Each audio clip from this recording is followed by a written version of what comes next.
নমস্কার, CNN 24 সংবাদে আমি নীলাঞ্জন আপনাদের স্বাগত জানাচ্ছি। প্রথমেই সংবাদ শিরোনাম। উধারবন DNH স্কুল মাঠে জেলা ভিত্তিক খেল মহারণের শুভ উদ্বোধন করলেন মন্ত্রী জয়ন্ত মল্ল বড়ুয়া।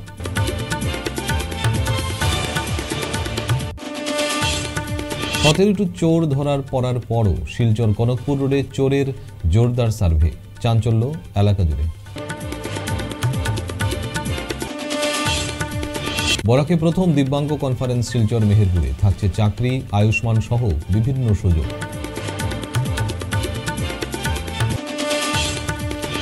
রবিবার বিশাল শোভাযাত্রা সহ নানা কার্যক্রমের মধ্য দিয়ে লিংক রোডে শ্রীমদ ভাগবত কথা আসর শুরু।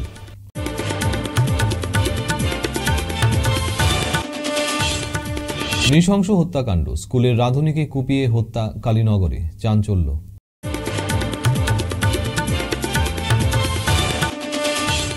এবারে সংবাদ বিস্তারিত। আমি চাই শুধু একজন হিমা দাস নয়, গ্রামাঞ্চল থেকে আরও 25-30 জন হিমা দাস বেরিয়ে আসুক, যারা আগামী দিনে রাজ্য, জাতীয়, আন্তর্জাতিক পর্যায়ে দাপিয়ে বেড়াবে। শনিবার উধারবন্দ DNH স্কুল মাঠে কাছাড় জেলা ভিত্তিক খেল মহারণের শুভ উদ্বোধনী অনুষ্ঠানে খেলোয়াড়দের উৎসাহ প্রদান করতে গিয়ে মুখ্য অতিথিদের বক্তব্যে কথা বলেন রাজ্যের জনস্বাস্থ্য কারিগরি জেলার অভিভাবক মন্ত্রী জয়ন্ত মল্ল বড়ুয়া। উপস্থিত ছিলেন পুলিশ সুপার নোমাল মাহাত্তা, উধারবন্দের বিধায়ক মিহির কান্তি সোম, জেলা আয়ুক্ত রোহন কুমার ঝা সহ অন্যান্যরা। সবচেয়ে প্রথম আমার পঞ্চায়েত পর্যায়ের খেল হওয়ার পরে LAC বিধানসভা পর্যায়ের খেল হয়ে গেল। এখন আজকে থেকে কাছাড় জেলার এই জেলা পর্যায়ের খেল আরম্ভ হয়েছে। আর আমার 2-3 দিন ধরে 11 তারিখের মধ্যে এই খেল চলবে। আর আমার যে 5টা ইভেন্টে অ্যাথলেটিক, ফুটবল, ভলিবল, কাবাডি আর খোখো, এই 5টা ইভেন্টের যে খেল, এই খেল হওয়ার পরে জেলার একটা দল গঠন হবে। আর এই জেলার দলে রাজ্যের বিভিন্ন প্রান্তে হওয়া রাজ্য পর্যায়ের খেলে অংশগ্রহণ করবে। এইখানে যখন আমি পঞ্চায়েত পর্যায়ের খেলা শুরু করছিল, এই সময়ে 2,16,000 মানুষে এই খেল মহারণের তৃণমূল পর্যায়ের খেলে অংশগ্রহণ করছে।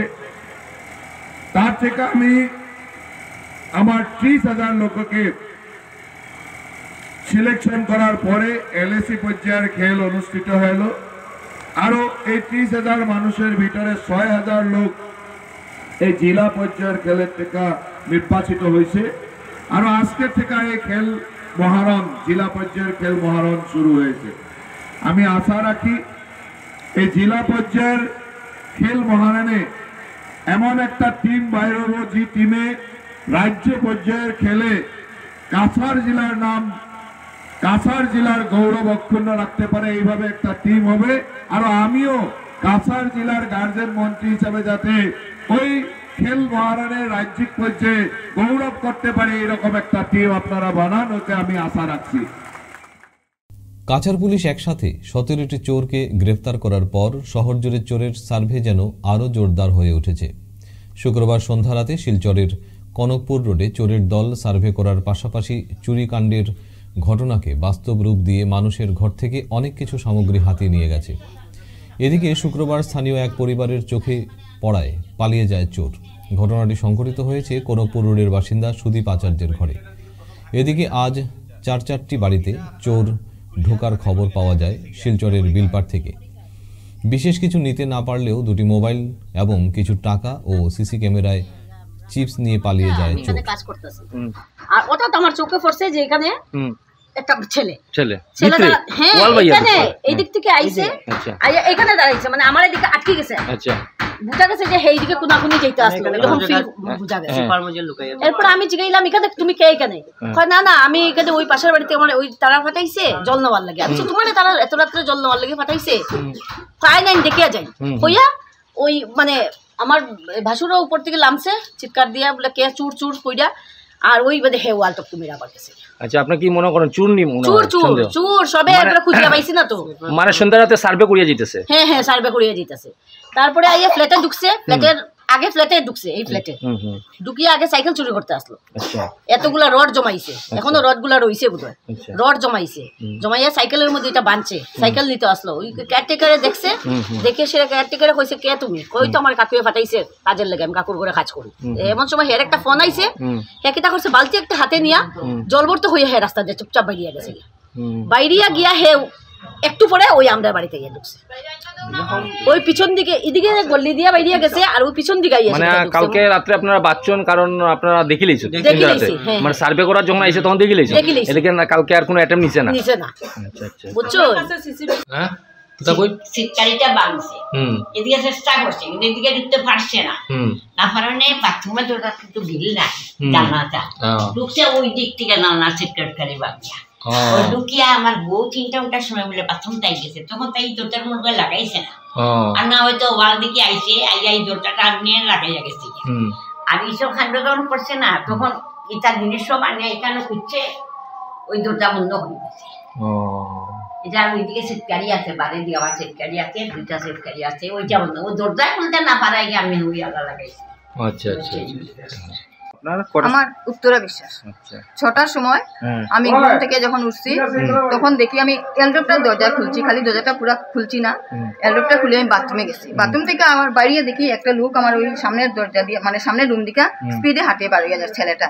তখন আমি দৌড়িয়ে ছেলেটার সঙ্গে, এত সকালে তো কেউ ঢুকার কথা না, বাড়িয়ে দেখি ছেলেটা ওই দিকে গেছে। তখন আমার সন্দেহ হয়েছে এটা তো চুর। ঢুকিয়ে দেখছি গিয়া মোবাইলটা নাই, আমার মোবাইলটা নাই। সঙ্গে সঙ্গে আমি আমার ছেলের ডাকছি, ছেলেও তো এখন আমার মোবাইলে তো নাই।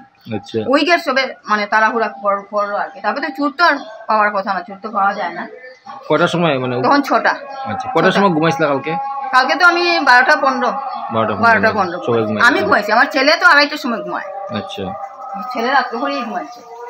চোরটা ঢুকলো কোন দিক দিয়ে আপনার? চোরটা তো সামনে ওই যে এলড্রপটা, আমার এই দরজাটা তো একটাই দরজা আমার। আচ্ছা, এটা তো লাগানো থাকে দরজাটা, দরজাটার এলড্রপটা খুলিয়া আমি জাস্ট খালি বাথরুমে গেছি।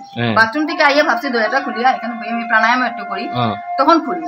শীতের দিন তো হাওয়া ঢুকিয়ে আমি এলড্রপটা খুলিয়ে দরজাটা খুলছি না, আমি বাথরুম থেকে বাড়িয়ে দেখি একটা ছেলে স্পিডে এই দিক থেকে বাড়িয়ে যায়। আপনার হাজবেন্ডের নাম কি? গণনাথ ভট্টাচার্য। কি না? আর আমার শাশুড়ি মা মিলিদা। আপনার বাড়িটা কোথায়? আমরা রাধা মাধব রোড থাকে, রাধা মাধব রোড, ডামসো।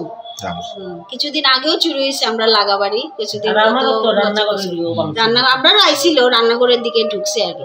তো আমি কইমু যে বাড়িতে তো আমি আমার শাশুড়ি আর আমার হাজবেন্ড থাকে। আচ্ছা, আর আমার দুই বাচ্চা থাকে। তারা তো স্কুলে গেছে। কালকে মানে আজকে সকালবেলা কয়টার সময়? 6টার সময়, আমি 6:45টার সময় ঘুম থেকে উঠছি। টাইম তো 5:30টায় আমি ডাকছি, আর আমি তো দরজা খুলে আমি 6:45টার সময় উঠছি আর কি। উঠিয়ে তো দরজা খুল প্রথম তাহলে আমি ফোন করছি, ফোন করে বলছি তুমি দরজা লাগাইছো নি? বলছি না আমি তো লাগাইছি না। আমি দরজাটা বন্ধ কেনে? খুইয়া তুমি দরজাটা না, তাই বলছি দাঁড়াও আমি খুলি। খুইয়া টানটা খুঁয়ে ওই তো তখন বুঝতে পারছি যে আমরা ঘর তো চুর ঢুকছে।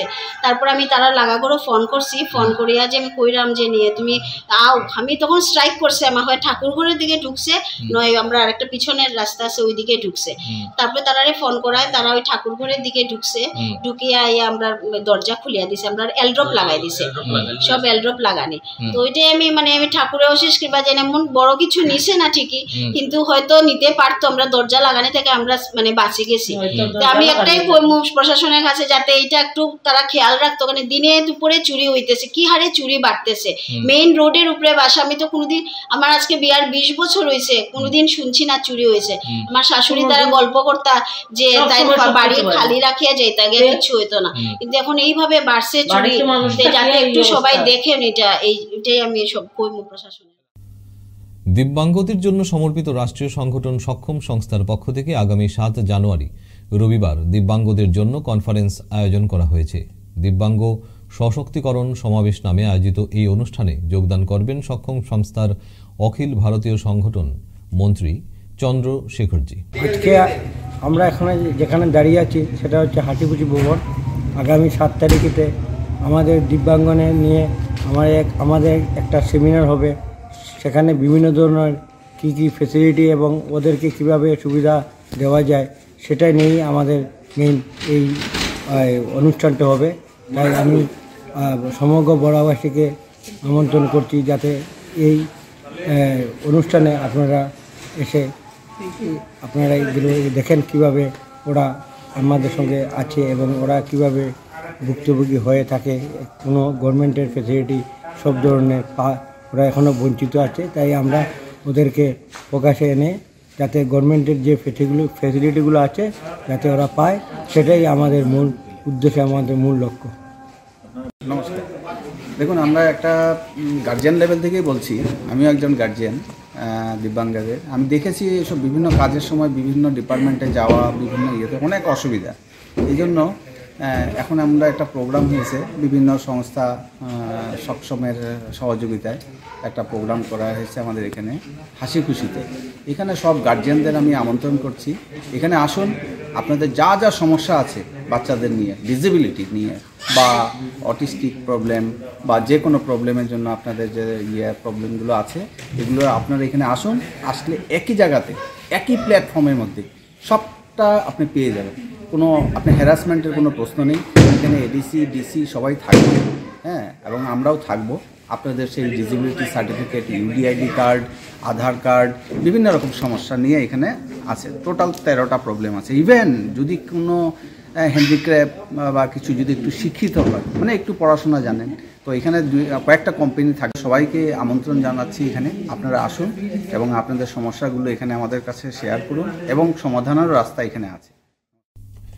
বিশাল শোভাযাত্রা সহ নানা কার্যক্রমের মধ্য দিয়ে রবিবার শুরু হচ্ছে সপ্তাহব্যাপী শ্রীমদ্ ভাগবত কথা আসর। ওই দিন সকাল 8টায় শিলচর ডিএসএ থেকে বাইক র্যালি ও পাবলিক স্কুল রোডে কাঠিয়া বাবা আশ্রম থেকে মহিলাদের কলসি যাত্রার কার্যক্রম।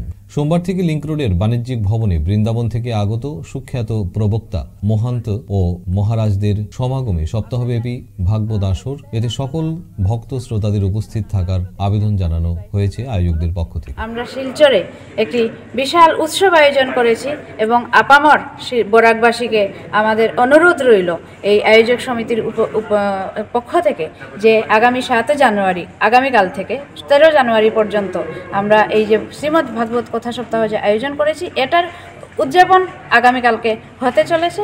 আগামীকালকে সকাল 9টা থেকে ডিএসএ গ্রাউন্ড থেকে পুরুষদের বাইক র্যালি শুরু হবে এবং মহিলাদের কলস যাত্রা শুরু হবে পাবলিক স্কুল রোড স্থিত কাঠিয়া বাবা আশ্রম থেকে। মহিলারা সকাল 8টা থেকেই ওখানে জমায়েত হবেন। সকাল 8টা থেকেই আমাদের রিপোর্টিং টাইম। ওখানে সকাল 8টা থেকে মহিলারা জমায়েত হবে, সারিবদ্ধভাবে আমরা সেখানে সুব্যবস্থা করব। সেখান থেকে কলসে জল ভরে মহিলারা যাত্রা শুরু করবেন। আমরা রাখবো এই যাত্রা করে আমরা আসাম প্যালেসে আসব এবং আসাম প্যালেসে এসে সব যারা কালকে এই কলস যাত্রায় বা এই বাইক র্যালিতে সনাতনীরা জয়েন করবেন, সবাই এসে প্রসাদ গ্রহণ করবেন এবং আগামীকাল থেকেই এখানে যজ্ঞানুষ্ঠান শুরু হয়ে যাবে এবং প্রত্যেক দিন এখানে যজ্ঞানুষ্ঠান চলবে। প্রত্যেক দিন মহাপ্রসাদ বিতরণ হবে। আপনারা নিজের পরিবারের সদস্যদের এসে এখানে নিয়ে এসে কথা প্রবচন শুনবেন। মহারাজজিরা রোজ কথা প্রবচন বলবেন, যজ্ঞানুষ্ঠানের প্রসাদ গ্রহণ করবেন এবং 11 জানুয়ারি বিশ্বকল্যাণ যজ্ঞ হবে, বিশেষ যজ্ঞ। সেই যজ্ঞে আপনারা অংশগ্রহণ করবেন এবং একদিন আমরা দীপযজ্ঞ করব, সেটা 10 তারিখ সন্ধ্যাবেলা প্রদীপ যজ্ঞ হবে। এবং আরেকটা বিশেষ আকর্ষণ সেটা হলো আমরা প্রত্যেকের ঘরে যে আমরা গোপাল পূজা করি, আমরা গোপালকে রাখি, আমরা নিজেদের গোপালকে এসে এখানে গোপালকে নিয়ে এসে বসে আমরা কথা প্রবচন শুনতে পারবো। আমরা সেইভাবে এই যজ্ঞ থেকে একটা ভব্য এনার্জি নেব, একটা পজিটিভ এনার্জি নেব। আর আমার মনে হয় এই যে ভব্য আয়োজন হবে, এখানেই যেন 7 দিন একটা বৃন্দাবনের মতো পরিবেশ সৃষ্টি হবে। এই বৃন্দাবনের মতো যে আনন্দ উৎসব, মায়াপুরীর মতো আনন্দ উৎসব এইখানে যে আয়োজিত হবে, সেটার লাভ যেন সমগ্র বরাকবাসী উঠায় এবং সেটা আমি সবার কাছে অনুরোধ করব এখানে শান্তি, সুব্যবস্থা, সুশৃঙ্খলা বজায় রেখে আমরা যেন এই ঐতিহাসিক আয়োজনের সাক্ষী হই। এই জন্য আমি সমগ্র বরাকবাসীর কাছে অনুরোধ করছি আমাদের এই আয়োজক সমিতির সাথে সহযোগিতা করুন। আপনারা সবাই নিজের পরিবারের সদস্যদের নিয়ে আসুন এবং এই 7 দিনে এই আনন্দ উৎসবের সাক্ষী হন। লোমহর্ষক ঘটনা ঘটল রামকৃষ্ণ শহরের কালীনগরে। দুর্বৃত্তরা কুপিয়ে হত্যা করল স্কুলের এক রাঁধুনিকে। এই নৃশংস হত্যাকাণ্ডটি ঘটেছে শনিবার সকালে কদমতলা বিবেকানন্দ এলপি স্কুলের ভেতরে। এ ঘটনায় গোটা কালীনগর অঞ্চলে চাঞ্চল্য সৃষ্টি হয়েছে। সূত্রে জানা যায়, মৌসুমী পাল নামে স্কুলের এক রাঁধুনিকে দুর্বৃত্তরা দা দিয়ে কুপিয়ে রক্তাক্ত করে ফেলে যায়। হাল্লা চিৎকার শুনে স্থানীয় এবং পরিবারের লোকেরা সঙ্গে সঙ্গে অ্যাম্বুলেন্সে তাকে কালীনগর হাসপাতালে নিয়ে যান। কালীনগর হাসপাতালে কর্মরত চিকিৎসক তাকে দ্রুত মেডিকেল কলেজ হাসপাতালে নিয়ে যাওয়ার পরামর্শ দেন। পরিবারের লোকেরা মৌসুমী পালকে মেডিকেলের উদ্দেশ্যে রওনা দিলে তার অবস্থা দেখে তারা হাইলাকান্দি এসকে রায় সিভিল হাসপাতালে নিয়ে যান। সিভিল হাসপাতালের চিকিৎসক মৌসুমী পালকে দেখে মৃত বলে ঘোষণা করেন। যোগাসন প্রতিযোগিতার আয়োজন করে ভারতবর্ষের ইতিহাসে নাম লেখাতে চলেছে শিলচর শহর। শিলচর যোগাসন সেন্টারের 34 বর্ষপূর্তি উপলক্ষে স্বর্ণ ও রৌপ্য পদক যোগাসন প্রতিযোগিতা আয়োজন করেছে। এই প্রতিযোগিতায় 40টি খাঁটি স্বর্ণপদক এবং 117টি রূপার কয়েন পুরস্কার হিসেবে বিজয়ীদের প্রদান করা হবে। এছাড়া বিশেষ বিজেতা 4 জনকে স্কলারশিপেরও ব্যবস্থা করা হয়েছে। এছাড়া হংকং থেকে এসেছেন আন্তর্জাতিক বিশিষ্ট যোগব্যায়াম শিক্ষক দেবব দত্ত বিশ্বাস। এ খবর সেন্টারের কর্মকর্তা বিপ্রশিস চক্রবর্তী জানিয়েছেন। আগেরবারও এটাই করেছিলেন। শিলচর যোগাসন সেন্টারের 34 বছর পূর্তি উৎসব।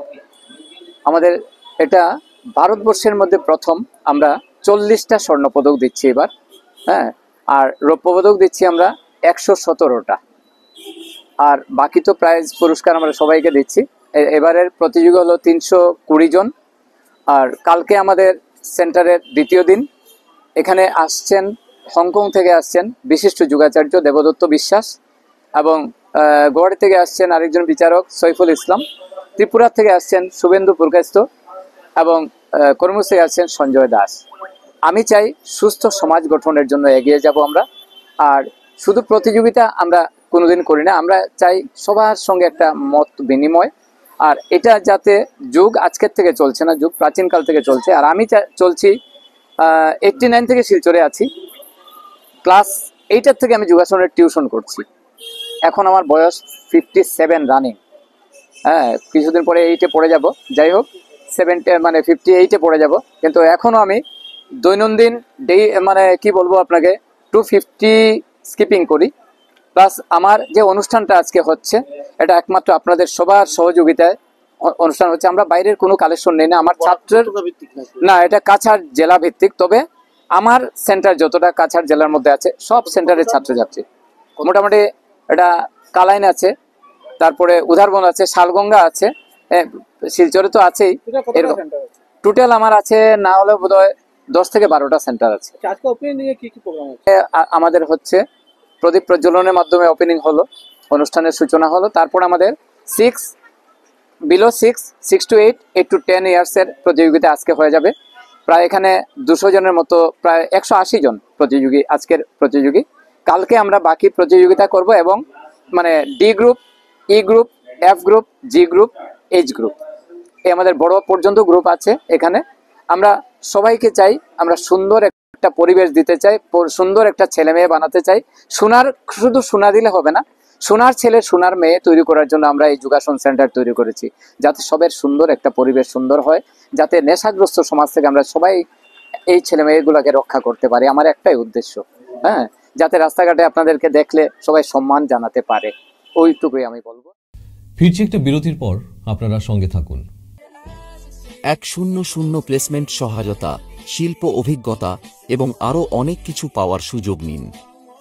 International institute of cosmetology and অ্যাস্থেটিক্সে যোগ দিন এবং শিলচর বসকোটেক, বাজান্তিপুর, পণ্ডিতে কসমেটোলজিতে আপনার স্বপ্ন এবং ক্যারিয়ারের মধ্যে ব্যবধান পূরণ করুন। ফিরে এলাম বিরতির পর। হাইলাকান্দিতে শুরু হলো 40তম রবীন্দ্র মেলা। শুক্রবার সন্ধ্যায় হাইলাকান্দি সরকারি ভিক্টোরিয়া মেমোরিয়াল এইচএস স্কুলের মাঠে 40তম রবীন্দ্র মেলার ফিতা কেটে উদ্বোধন করলেন মেলা কমিটির কার্যকরী সভাপতি প্রাক্তন বিধায়ক রাহুল রায়। উপস্থিত ছিলেন বিজেপি প্রাক্তন সভাপতি সুব্রত শর্মা মজুমদার, জেলা মহিলা কংগ্রেসের সভানেত্রী মাধবী শর্মা, প্রবীণ নাগরিক নারায়ণ দেবনাথ, মেলা কমিটির সম্পাদক পিনাকি ভট্টাচার্য, বিজেপি নেতা গৌতম গুপ্ত প্রমুখ। নগাঁও সাংবাদিক নিগ্রহের ঘটনাকে কেন্দ্র করে রাজ্য জুড়ে তীব্র প্রতিক্রিয়া সৃষ্টি হয়। শিলচরেও প্রতিবাদী কর্মসূচি, সাংবাদিক সকলে নগাঁও জেলার আয়ুক্তের উপর বিহিত ব্যবস্থার দাবিতে এই প্রতিবাদ হাতে হাতে প্লেকার্ড নিয়ে শিলচর প্রেস ক্লাবের সম্মুখে সাংবাদিক সকলের প্রতিবাদ সাব্যস্ত করেন। শীঘ্রই নগাঁও জেলার আয়ুক্ত নরেন্দ্র কুমার সাহুর বিরুদ্ধে ব্যবস্থা গ্রহণ না হলে তীব্র আন্দোলন গড়ে তোলা হবে বলে জানান শিলচর প্রেস ক্লাবের সাধারণ সম্পাদক শঙ্কর দে। তোমায় জানাই ধিক্কার, ধিক্কার, ধিক্কার। সাংবাদিক নিগ্রহকারী নগাঁও ডিসি নরেন্দ্র কুমার শাহ, তোমায় জানাই ধিক্কার, ধিক্কার, ধিক্কার, ধিক্কার। নগাঁও ডিসি নরেন্দ্র কুমার শাহ, হুঁশিয়ার, হুঁশিয়ার, হুঁশিয়ার, হুঁশিয়ার। করতে হবে, করতে হবে, করতে হবে, করতে হবে।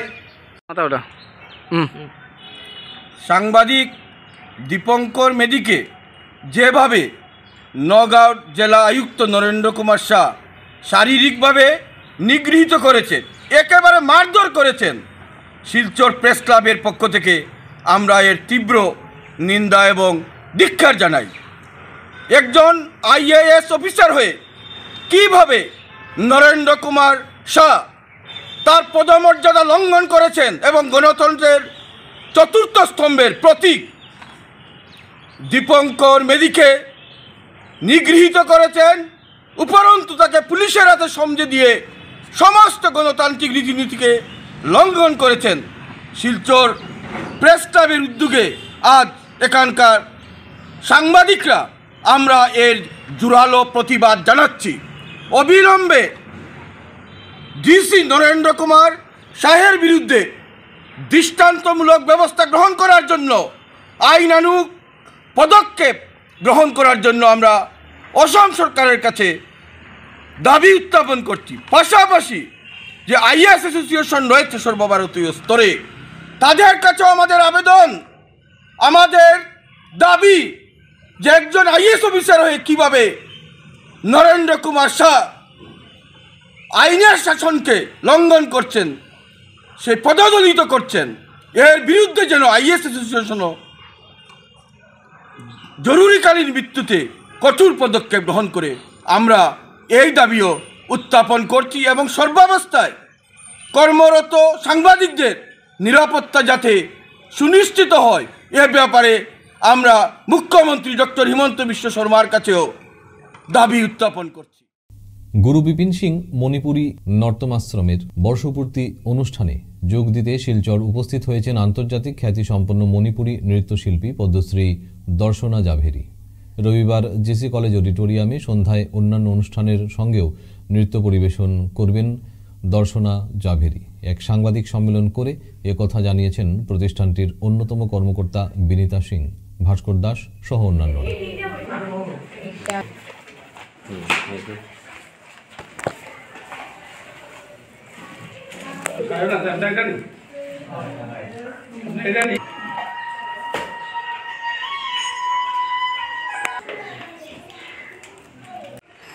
অনেক বছর ধরে আসছি। 1956-এ প্রথমবার এসেছিলাম। গুরুজি তো এখানের ওনার জন্মস্থান আছে, সেই জন্য ওনারও খুব ইচ্ছা ছিল যে আমরা 4 বোন শিলচরে এসে আমাদের কাজ দেখাবো, নৃত্য দেখাবো। তো শিলচরে ভট্টাচার্য ফ্যামিলি, ওনার সঙ্গে আমার খুবই যোগাযোগ, আর উনি very cultured family in Silchar. I must say K they have brought the people of Silchar and they have spreaded the cultural values and created very appreciative audience also in Silchar. Since 1956, I have been coming here very often. খুবই মানে cultured and dance আর মিউজিককে নিয়ে মণিপুরি খুবই ভালোবাসতেন উনি। তো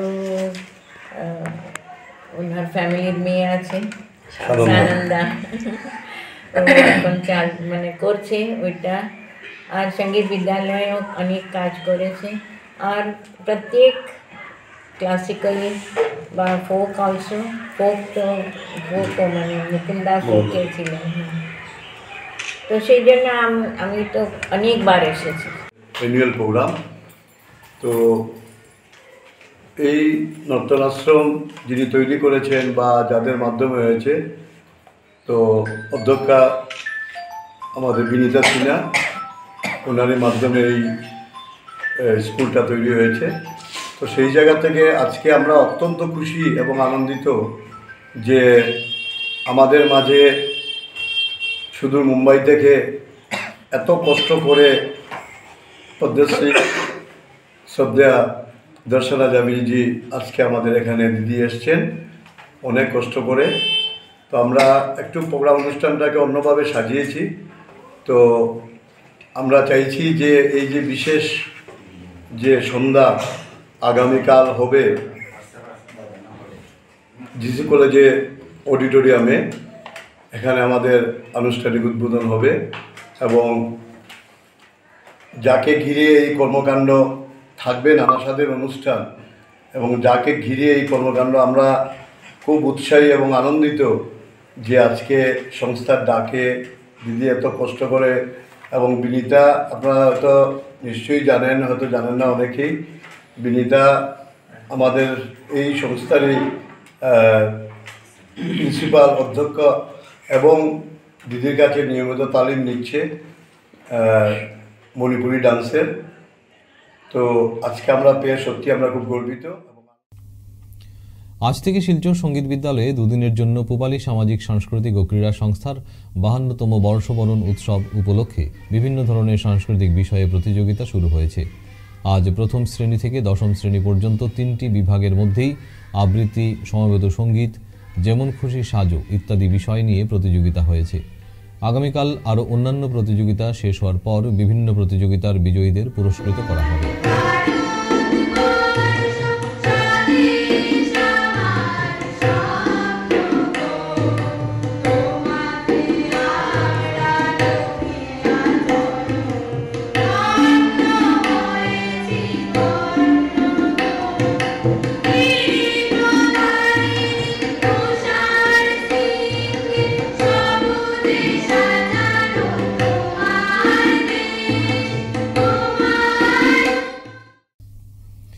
অন্যান্য বছরের ন্যায় এবারও আগামী 30 ও 31 জানুয়ারি মঙ্গলবার ও বুধবার ঐতিহ্যবাহী হাতিছড়া বনদুর্গা মন্দিরে শ্রী শ্রী মা বনদুর্গা মাতার বাৎসরিক উৎসব অনুষ্ঠিত হবে। এ উপলক্ষে বিশেষ পূজাপাঠ, পুষ্পাঞ্জলি, যজ্ঞানুষ্ঠান এবং মঙ্গলারতির আয়োজন করা হয়েছে। ইতিমধ্যে উৎসব উপলক্ষে মন্দির চত্বরে সাজো সাজো রব চলছে। মন্দিরের প্রধান পুরোহিত সীতারাম গোস্বামী এক বিবৃতিতে জানিয়েছেন, ওই বার্ষিক উৎসবে যজ্ঞ পরিচালনা করবেন পণ্ডিত রাকেশ গোস্বামী ও রাহুল গোস্বামী। আজ শিলচর বঙ্গভবনে গানের পাঠশালার প্রথম বর্ষপূর্তি উপলক্ষে এক অনুষ্ঠান হয়। অতিথিদের প্রদীপ প্রজ্বলনের মাধ্যমে এই অনুষ্ঠানের সূচনা হয়। অতিথিদের মধ্যে উপস্থিত ছিলেন রূপমের সম্পাদক নিখিল পাল, সঙ্গীত বিদ্যালয়ের নৃত্য শিক্ষিকা নন্দিনী চক্রবর্তী, নীলাক্ষ চৌধুরী প্রমুখ। প্রত্যেকেই এই অনুষ্ঠানের বিষয়ে বক্তব্য রাখেন। এদিন বিভিন্ন ধরনের সঙ্গীত ছাত্রছাত্রীরা পরিবেশন করেন।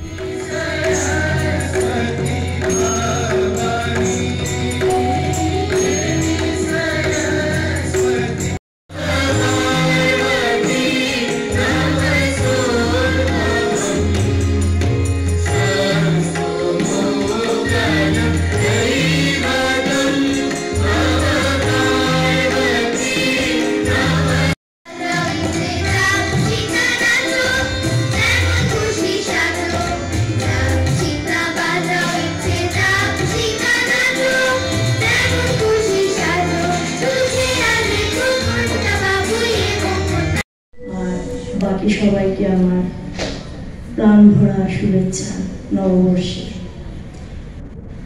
আজকে এই গানের পাঠশালায় আমাকে যে সম্মান দিল সেটা সত্যি আমি কি বলবো, কিছু বলার নেই। জানি না কতটুকু তার যোগ্য আমি ঠাকুরের কাছে একটাই প্রার্থনা করছি, আজ গানের পাঠশালা একদিন উচ্চ বিদ্যালয় হবে এবং তার জন্য যারা আজকে পাঠশালার ছাত্রছাত্রীরা আছে তাদের অভিভাবকদেরকে আমি ধন্যবাদ জানাই। আপনারা শিক্ষকদের সাহায্য করছেন, শিক্ষক এবং এই পাঠশালার যারা উদ্যোক্তা তাদের সবাই পেছনে আপনারা আছেন বলেই সে এতটুকু করতে পারছে। আর ভবিষ্যতেও আপনারা থাকবেন, আপনারা সবাই ভালো থাকুন। আজকে যারা মঞ্চে যারা উপস্থিত আছেন গুণীজন সবাইকে আমার আবার আন্তরিক ধন্যবাদ। এবারে আসছে খেলার খবরে। আর শিলচর SM দেব স্টেডিয়ামে জেলা ক্রীড়া সংস্থার পরিচালিত fixture for super division cricket league come knockout টুর্নামেন্টের সেমিফাইনাল খেলা অনুষ্ঠিত হয়। সেমিফাইনাল খেলায় শিলচর টাউন ক্লাব ও শিলচর ইন্ডিয়া ক্লাবের মধ্যে প্রতিদ্বন্দ্বিতা হয়। এই প্রতিদ্বন্দ্বিতায় টাউন ক্লাবকে 139 রানে হারিয়ে ইন্ডিয়া ক্লাব জয়ী হয়।